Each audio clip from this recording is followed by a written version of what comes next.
Several years ago, my love of beads came together with my love of writing, which came together with my love of humanity.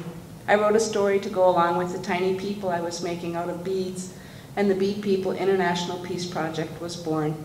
It has since grown beyond my wildest imagination. Today, more than 7,000 bead people have carried their message of peace to over 45 countries.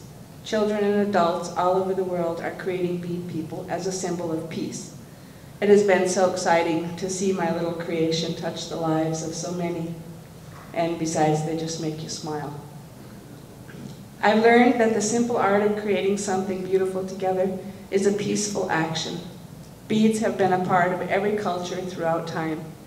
So what better medium to connect us once again? I've also learned that we must all work harder to bring about a more peaceful world. Here's the story that I wrote that travels with the Bead People. Once upon a time, in the land of then, not now, when the world was different but not so very different, there were many clans and bands of people all living in their own little areas of planet Earth. There was the Shell Clan and the Crystal Clan. There was the Forest Clan and the Seed Clan, and many, many others too numerous to name. Life was good. Then one day, it began as a very ordinary day, with the sun and the blue sky shimmering above the earth.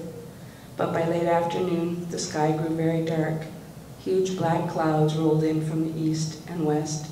More clouds crawled in from the north and south. The sun blinked out, and a mighty storm began.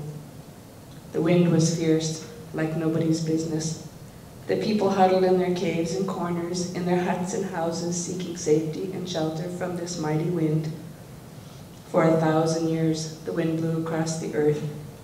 Those poor people, the sand got in their eyes and blinded them, and to make matters worse, the wind pulled them out of hut and home, tossing them about as if they were winter leaves.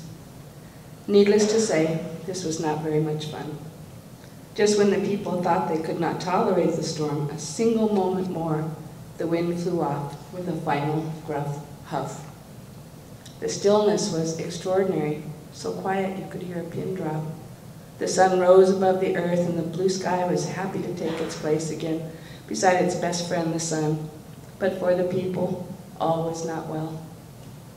What a day it was when all the many clans and bands of people rubbed the sandy grit out of their eyes and looked around. What they saw astounded them. Nobody knew where they were or which bit of land they had once belonged. All had been tossed about. And even more curious, the people themselves had blown into each other for so long that even their body parts got mixed up. No, it was not pleasant, those first years after the mighty wind had ceased. All attempts to regather and return to the old ways were foiled by the simple fact that the clans were all now tangled up with one another. It was quite the identity crisis. Sadly, there was some fighting, a couple of world wars, a few scrimmages, bullying, a long-standing fussiness. Most of those were led by those who thought they could undo the work of the mighty wind. Thank goodness, others began to see more clearly now that the wind had ceased, and saw that what is was every bit as good as what was. Rather pretty, actually, this bit of Bone Clan mixed up with the Shining Crystal Clan, Seed Clan linked forever with the Stone or Forest Clan. To finally settle the matter, the people called a meeting to discuss what should be done about this odd set of circumstances. What happened to my microphone? This little mix-up, so to speak. Does this one work? What do I do? I'll go on. In the end, they decided there was no solution but to celebrate the many and the one. What else could they do? There was no sense crying and whining about it. Wind happens. After much discussion and voting, they decided to form a new clan in which honored the bits and pieces and parts of the other.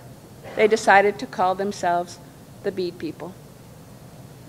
This is usually the place in my story where, if I'm working with kids, we read this together. And this is the Bead People Manifesto. Will you read it with me? I better hurry.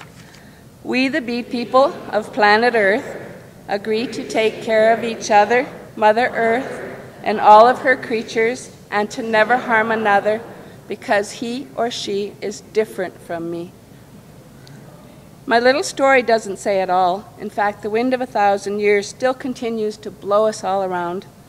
While I was preparing, I got a note from my sister on the left with some photos she thought I might want to use. She works for a nonprofit organization. You looked at our faces and then you see these. She wrote, "It represented to me the force behind any change that can come through a movement like the Bead people. The women in the photo are the real people caught today in the wind of 1,000 years. They are the real people waiting for the, yay, waiting for the wind to fly off in a huff and the sun to shine down on them." This other photo is women carrying water from a sand dam that her organization built in Africa. We can all become warriors for peace.